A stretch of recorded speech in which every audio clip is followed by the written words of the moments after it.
What's up, fam? What's up, my guy? So this is my dog right here, Noel. Y'all probably seen him a couple videos with me. We just riding and about to go handle some business. But my man's asked me, he said, why you don't, start a record label or something like that. And I'm about to tell him this story. So I said, man, let me go ahead and record this, throw it on YouTube. I'm trying to add some interesting content on YouTube. About to start focusing on YouTube. So let's break it down like this.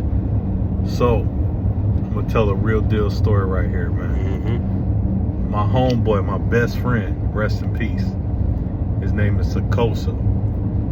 I met him when I was about 23, 24 years old, right?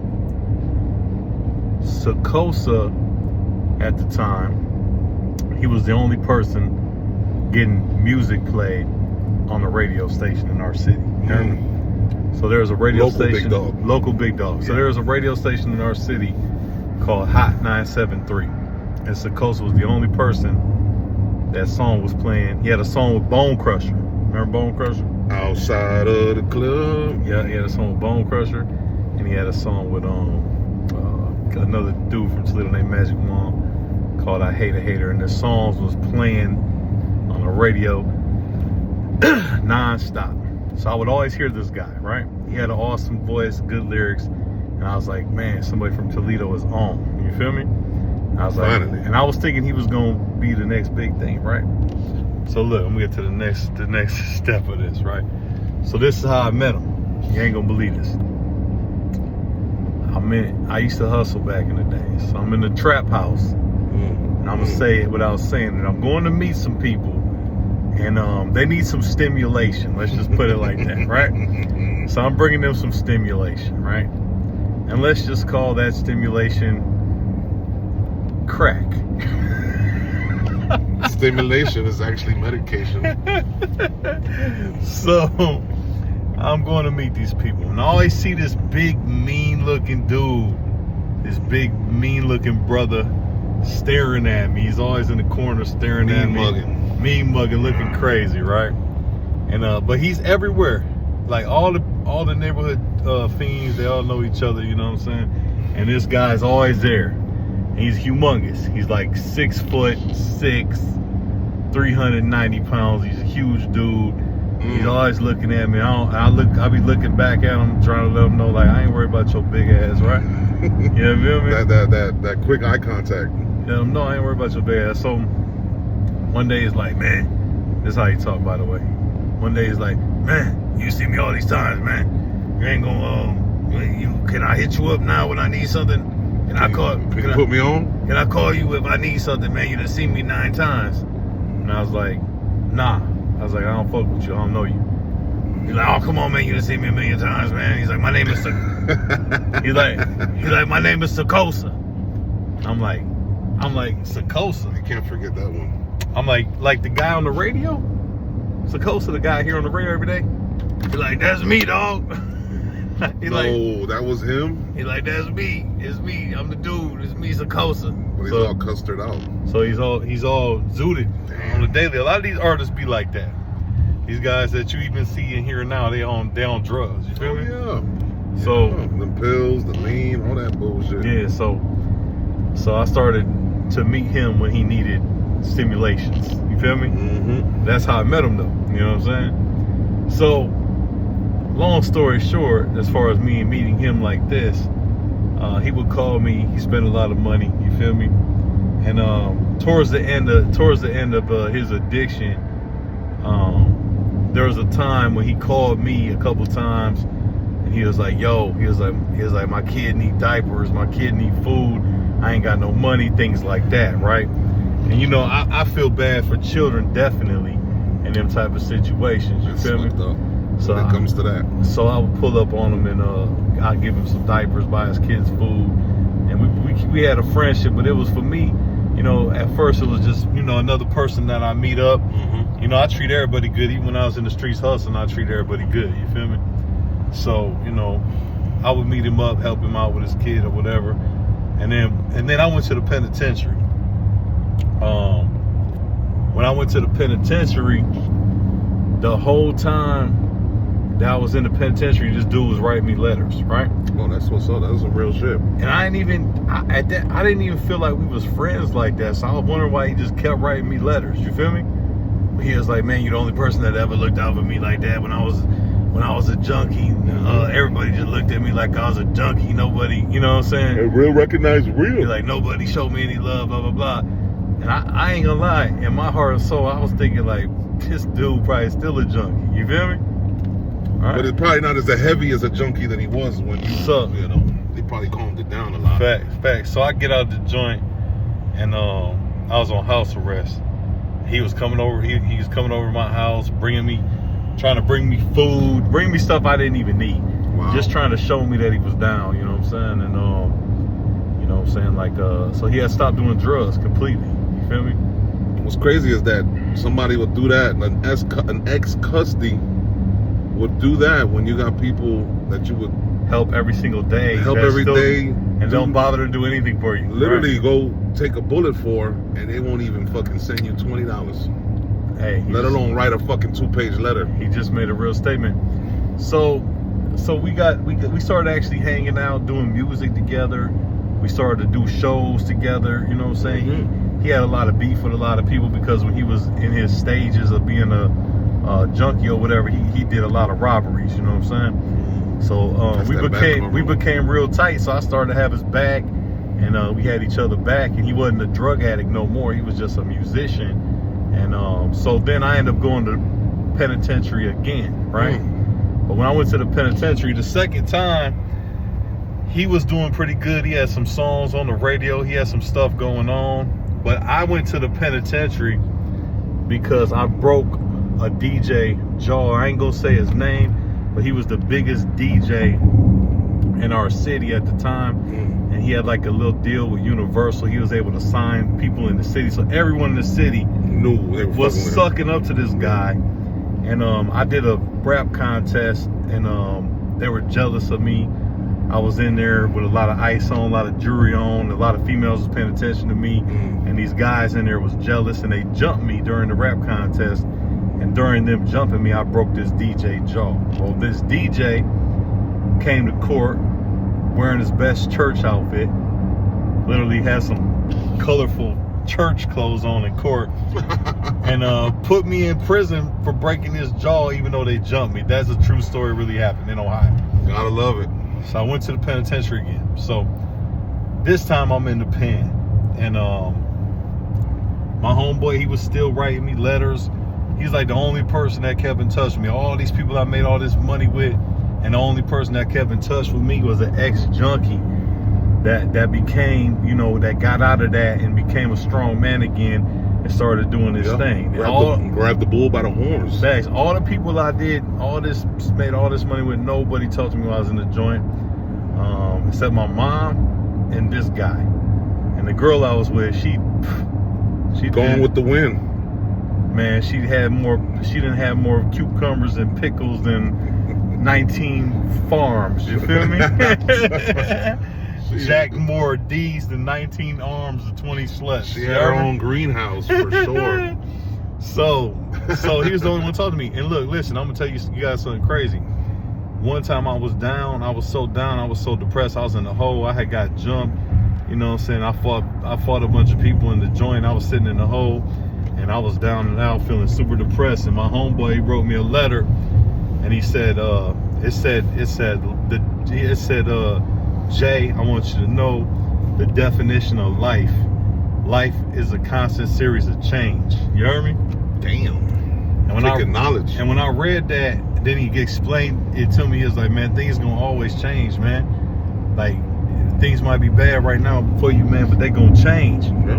360. He like, they gonna change. So like, I read that. I don't know, for some reason, man, when my boy sent me that, I felt better. You know what I'm saying? And when I got out the penitentiary, he was there to pick me up. You know what I'm saying? His name is Sakos. His real name is Marquise Turner. A lot of y'all from Toledo know who he is. People in the world don't know who he is, but the people in my old city know who he is, right?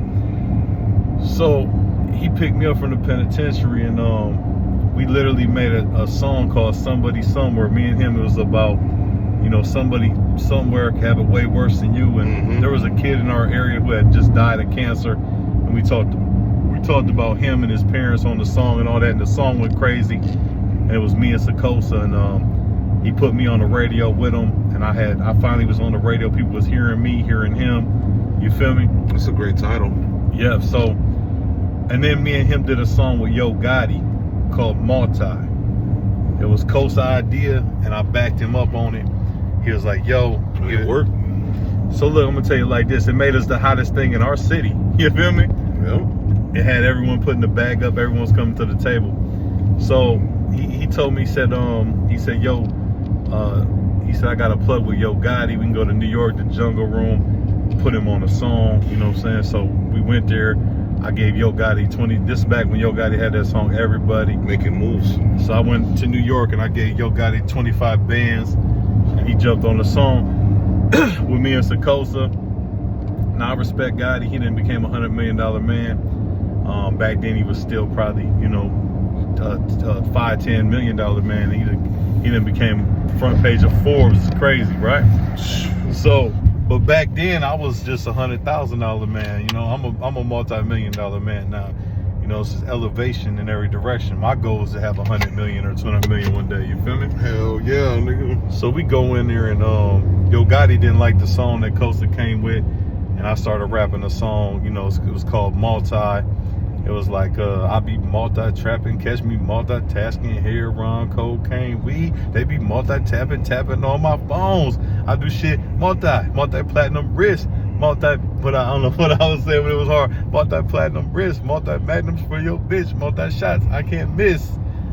But bars. I don't know what I was saying. I said y'all multi-lane, got multi whips on everything, call it multi-grain. I don't know. I forgot how it went, but it was hard. You heard me? Yes, and when I started rapping it for Yo Gotti, he was like, yeah, I jump on that. I ain't fucking with the other song, but I'll jump on that. You feel me? So Gotti got on the song. We came back to Toledo. Me and Costa put the song with Yo Gotti on a radio station in our city. Now this is a long time ago, yo. I'm talking about 12 years ago, almost 11, 12 years ago. But we put the song on the radio. Everyone in the city going crazy. They all love us. They all behind us. And something they've been waiting for. Thanks. And at this time, we had two other dudes that was rocking with us. One of them was named Tay Money, and one of them was named Geach. Geach is dead right now, and I ain't never been so happy when somebody died as when Geach died. And I'll get to that later. You feel me? But when Geach died, I had a fucking party. You feel me?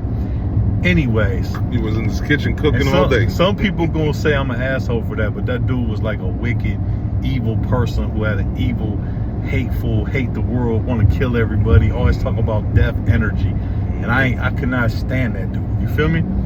So I'll get to that later. But long story short, we're gonna get to back where it was. So now we in the city, and everyone's rocking with us. Everyone's loving us. They're like, man, y'all from Toledo, a little small city. Y'all don't want to put Yo Gotti on the track. This is amazing, right?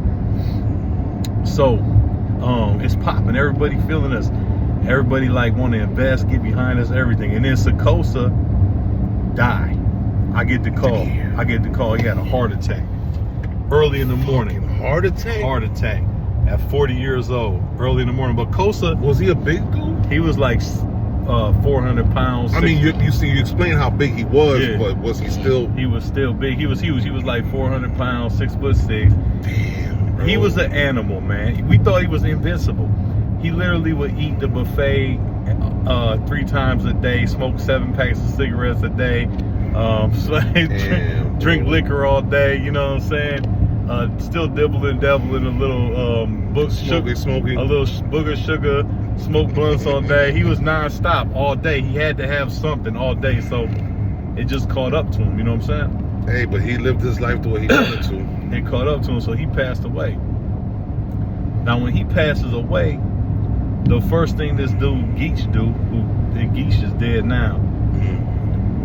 Costa we ain't even had the funeral yet, and Geach is in the car with me like, man, you need to put me on the radio with you, man. We got to keep this shit going. Plotting already. Plotting to take my man's spot already. He ain't even letting him rest in peace. He don't even want to let his songs play. He like, you need to replace him, put me on a song with you, man. I'm still here. And I'm like, bro. They haven't even put the suit on him, and he's already plotting already. But I'm thinking to myself, like, bro, I don't even know you like that. You are his friend. That he's been telling me not to trust you. You feel me? You new to hanging out with us or being around us. But so you ain't gonna believe this. When Sakosa died, this dude Geach, literally, he knew Kosa for like 3 months, man. He had just started being around us. He literally goes and tattoos Kosa face on him, tattoos rest in peace Kosa. Man, I was watching this shit unfold. I said, man, you might as well tattoo his dick on your face. That's fuckboy status. You might as well tattoo his fucking dick right here going in your fucking mouth. You feel me? Right here. And I'm like, this shit crazy. Or one of those little stupid tattoos that they got, the little drops. Facts. Put a couple little drops right here. So then this dude Geach is like, he trying to beg me to like basically put him on the radio. He wanted the clout. So, but he ain't put in no work for me to like fuck with him like that. I wasn't gonna put him on shit because or you trust. Like, how the fuck you gonna trust him? I ain't trust him. I ain't nothing. You know what I'm saying?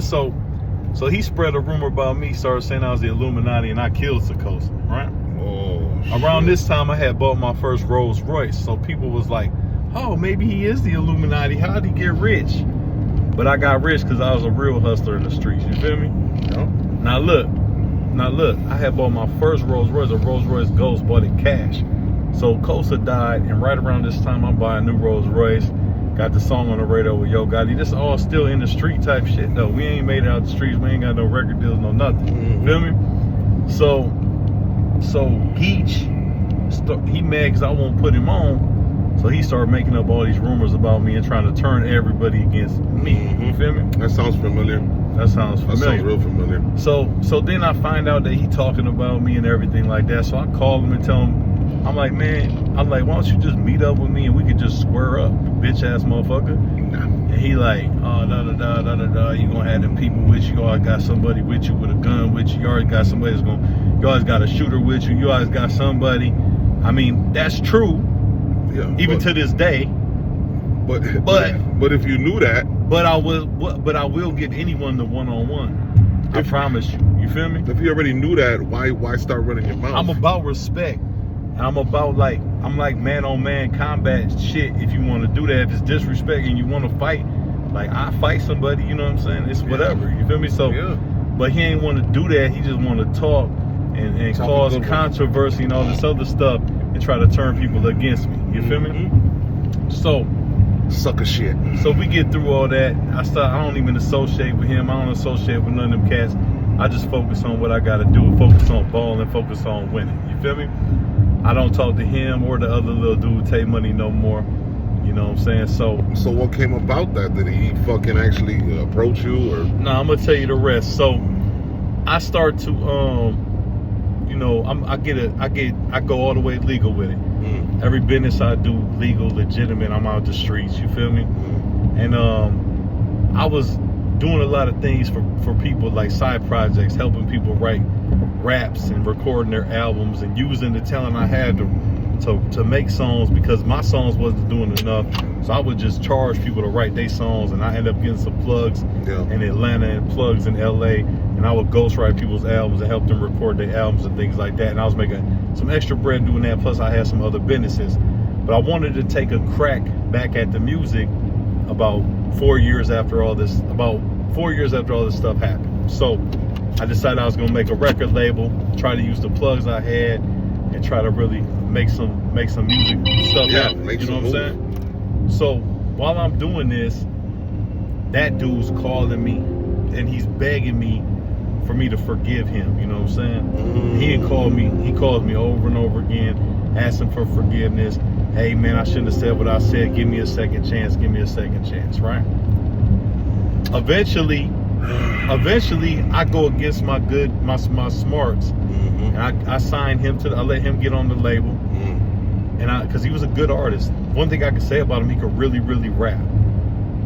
Everything else I could say about him is horrible. He's the wackest person, evil, demented character ever. But does he have talent? Yes. You feel me? That's a tough Is he a bum? Yes. Is he a fake hustler? Yes. Do we got a bag? No. Do we really get what he say he get or do what he do? No. You feel me? Not a man of his word. What the fuck? I don't know. Look, That's tough. Bro, that's a tough one. when I put him on with the music and gave him a little image and everything like that, it didn't take long. Him and a couple other people, I put them in situations where they was on the radio and they was looking better and things like that, and they got to acting like I was supposed to give them more or buy more stuff for them or put more features on songs for them or give them more images or whatever the case may be. So like this prima donna shit, these people that ain't making me no money, but they're only costing me money, and they think I should give them more and more and more and more. Gotta go.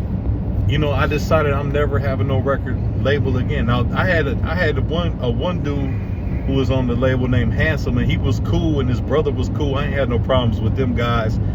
They was happy that I blessed them to even have them involved or even get them on the radio or anything like that. They was appreciative. Cool. It was appreciative, but every other person that I ever had on this label or anything, it was just like, it was like, give me, or you ain't doing enough for me or anything like that. You know what I'm saying? And I mean, my homie Novi was on the label, but there was a whole bunch of dudes that was from Detroit and a whole bunch of other people. I signed a whole bunch of people. You feel me?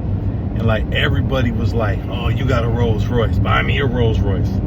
You got an iced out chain? Buy me an iced out chain." I'm like, bro, I'm not. But what are you doing for it? Like, I'm like, I put in the work. I put y'all on. I gave y'all images, looks, videos, songs, and y'all grind is not there. You got zero grind, zero effort, no work ethic whatsoever. And all of these dudes I cut off. I dropped all the labels. Some of them with love. You know what I'm saying? Like the Handsome Cat.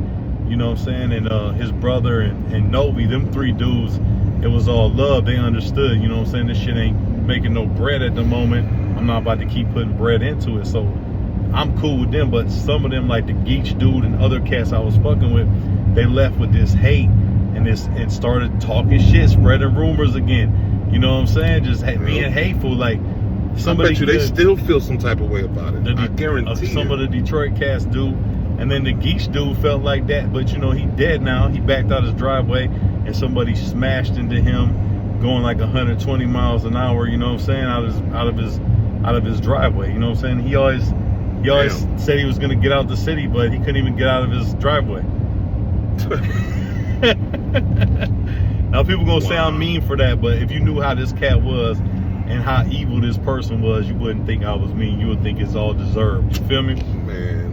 But I ain't even gonna say like, I'm gonna say it like this, man. Dude, he killed some people that was innocent people, man. You know what I'm saying? And I know about it. And, you know, I never said nothing about it while he was alive. He dead now, you know what I'm saying? I ain't gonna really even talk too much about it.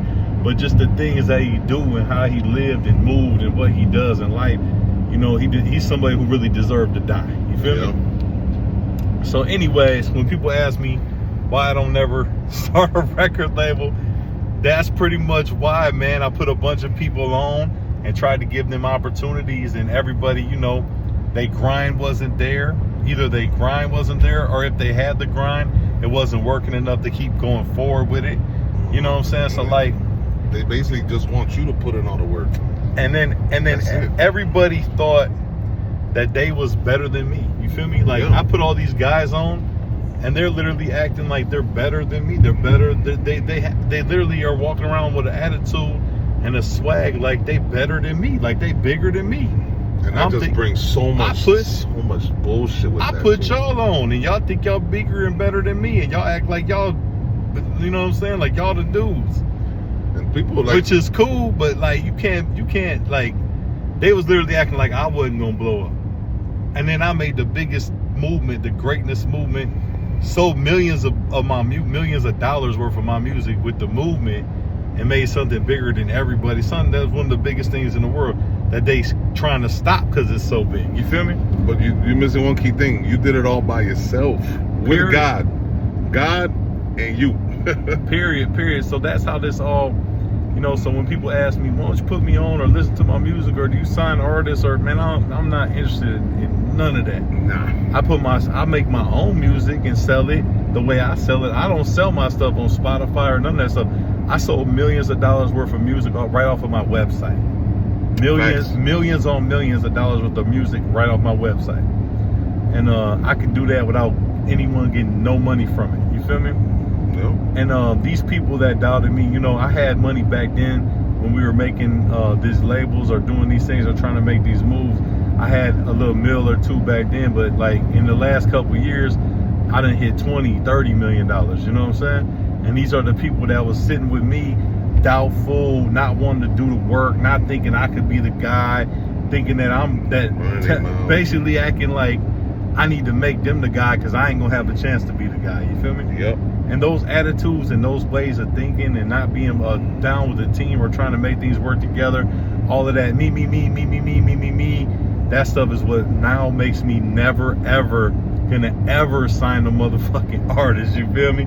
It doesn't make sense. That is dead. So, anyways, comment what you think about this story. This is just a little real life reality from my life, the past or whatever. The goal of the future is always to get bigger, spread the movement, help people, spread positivity, spread knowledge. Much love. God bless y'all.